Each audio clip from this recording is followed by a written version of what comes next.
तो दोस्तों आज से हम लोग इग्नो की एमए एजुकेशन की क्लास स्टार्ट करेंगे। तो सबसे पहले एजुकेशन की कॉन्सेप्ट्स एंड डेफिनेशंस क्या है, उसके बारे में धारणा क्या है या उसकी व्याख्या क्या है, उसको हम लोग डिटेल्स में जान लेते हैं यहाँ पे। चलिए शुरू करते हैं। Easy as they may appear or sound, but each of these terms, namely education, learning, schooling, etc., are complex and have their individual characteristics and history. देखिए, हम लोगों के दैनंदिन जीवन में हम लोग सब कुछ एक ही समान सोचते हैं कि एजुकेशन भी जो एक ही है, लर्निंग, स्कूलिंग सब कुछ एक ही समान से है, एक ही रूप से हम लोग इसकी धारणा करते हैं। लेकिन वास्तविक तौर पे उन लोगों की इस सभी चीज़ों की एजुकेशन, लर्निंग या स्कूलिंग की धारणा जो है वो कॉम्प्लेक्स है और उनकी अपने अपना एक पहचान है, उनका उद्देश्य भी है और इनका इतिहास भी अलग है। तो चलिए आगे क्या है देख लेते हैं।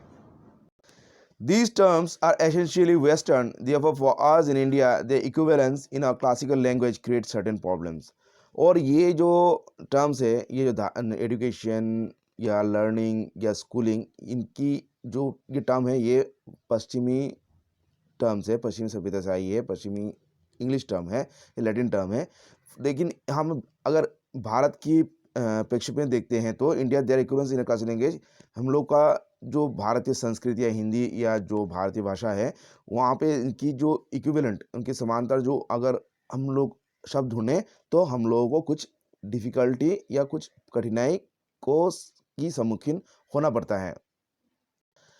Each of these terms will be taken up separately and defined both in the Western as well as Indian construct and social milieu. तो ये सभी टर्म्स, एजुकेशन क्या है, लर्निंग क्या है, स्कूलिंग क्या है, इन सभी टर्म्स को हम लोग अलग अलग सेपरेटली हम लोग देखेंगे और उनकी पश्चिम वेस्टर्न टर्म्स में वेस्टर्न अगर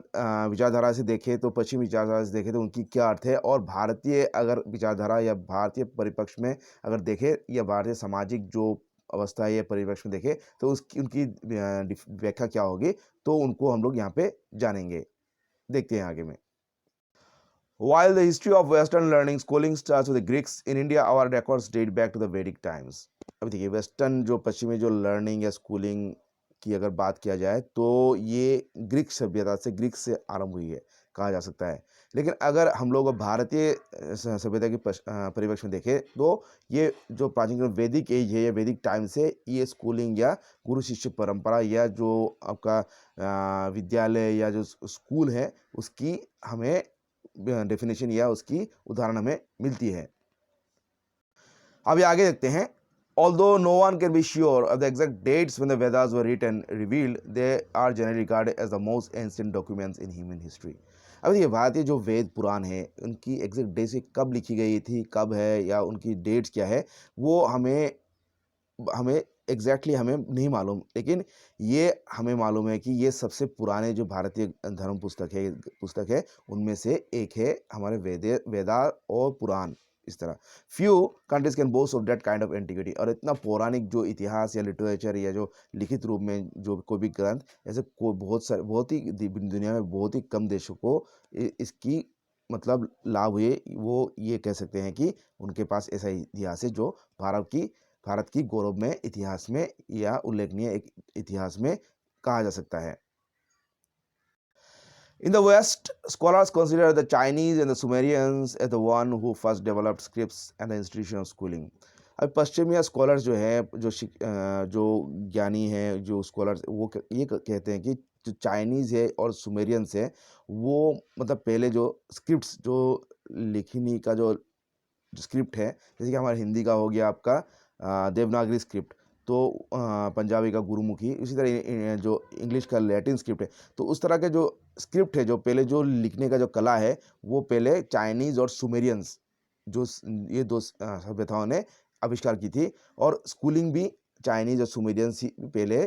आविष्कार किए थे, ये कहना है पश्चिमी सभ्यता का, स्कॉलर्स का या विद्वानों का। This western bias against India is basic to their thinking and scholarship, और ये जो एक पक्षपाती वाला एक जो विचारधारा है जो कि भारतीय जो इतिहास है, जो कि बहुत ही गौरव में एक इतिहास है, और वेदा या वैदिक एज या जो ऋग्वेदिक एज उस काल तक जाता है जो बीसी तक चला जाता है, लेकिन उसको बिल्कुल अवमानना करके उनका जो थिंकिंग है वो सिर्फ चाइनीज़ या सुमेरियंस उस तरह की भारत की जो सभ्यता की जो अवदान है शिक्षा खंड में, उसको बिल्कुल ही वो लोग अवमानना करते हैं, उसको बिल्कुल ही महत्व नहीं देते हैं, सिर्फ चाइनीज़ और सुमेरियंस की उल्लेख करते हैं। The reason to attempt to equate the Western terms with those used in the Vedas and the subsequent classical literature is because, even without being conscious, Indian scholars tend to use them in their own context and perspective due to their familiarity. अभी देखिए दोस्तों, ये भारतीय जो scholars है, पंडित है, वो हमेशा जो वेस्टर्न टर्म्स जैसे स्कूलिंग हो गया, लिटरेसी हो गया, या जो भी शिक्षा एजुकेशन हो गया, उस तरह के टर्म्स को भारतीय मतलब जो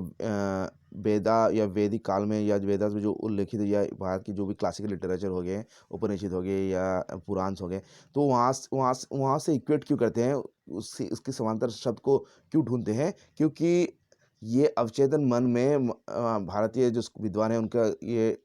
रह गया है, क्योंकि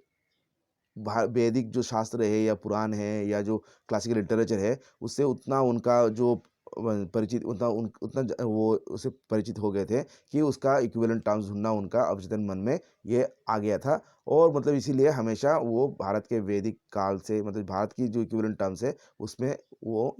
पश्चिमी जो टर्म्स है एजुकेशन, लिटरेसी या स्कूलिंग को मतलब व्याख्या करने लगे। अभी आगे देखते हैं। Conceptual problems arise when a few of these scholars propose to promote practices long since fallen in disuse. और प्रॉब्लम कब आती है, जो भारतीय सभ्यता की जो पंडित हैं वो तो इक्विवेलेंट टर्म्स ढूंढते हैं हमारे क्लासिक लिटरेचर में, लेकिन अब वो अगर ये जो प्रैक्टिसेस थे जैसे कि गुरु शिष्य परंपरा या गुरुकुल में रहना, उस तरह का अगर जो भारतीय स्कूलों से अगर उस तरह का जो पौराणिक जो चीज़ें जो चलती आ रही थी एजुकेशन शिक्षा खंड में, उसको अगर वर्तमान काल में अगर वो फिर से पुनरुद्धार करना चाहते हैं या उसको प्रैक्टिस में लाना चाहते हैं, तो प्रॉब्लम हो जाती है, क्योंकि वर्तमान समय में जो परिस्थिति है उस तरह की जो वैदिक काल की परिस्थिति बिल्कुल मतलब अलग थी, और उस तरह का परिस्थिति को यहाँ वर्तमान युग में लाना एक इम्प्रैक्टिकल हो जाता है। For instance, an Indian may recall nearly as reflects and define an illiterate person as an animal without tail or horns. अब देखिए, अगर भारतीय सभ्यता में देखे जाए तो भारतीय लोग कहते हैं कि जो एक इलिटरेट अशिक्षित व्यक्ति को एक पशु की तरह उसकी तुलना करते हैं, जिसका कोई पूंछ या सीन नहीं है, बिना पूंछ या सीन वाला एक जंतु की तरह उसको उसकी उदाहरण देते हैं एक अशिक्षित व्यक्ति को। Few would locate the exact origins of this idiom at age, but in common parlance they use it all the same. अभी बहुत कम लोगों को ये मालूम होगा कि इसके एग्जैक्ट ओरिजिन कहाँ से कब से ये शुरू हुआ है, लेकिन सबको ही मतलब इसको यूज़ करते हैं। और इससे ये देखा जाता है कि जो भारतीय जो शिक्षा प्रणाली है वो सदियों से पुराना है और उसका प्रभाव अभी भी लोगों में है। तो हम लोगों ने यहाँ पे जाना कि जो पश्चिमी जो डेफिनेशन है एजुकेशन, लर्निंग या स्कूलिंग का, वो अलग है भारतीय डेफिनेशन से, लेकिन फिर भी वर्तमान के जो विद्वान है या पंडित है शिक्षा खंड में, वो वर्तमान की परिस्थिति के अनुकूल पश्चिमी जो डेफिनेशन है और भारतीय डेफिनेशन को मतलब मिलाने का चेष्टा कर रहे हैं। तो आगे हम लोग क्लास कंटिन्यू करेंगे। एजुकेशन क्या है, व्हाट इज़ एजुकेशन, उसको हम लोग डिटेल्स में डिस्कस करेंगे। तो आज के लिए इतना ही। Thank you.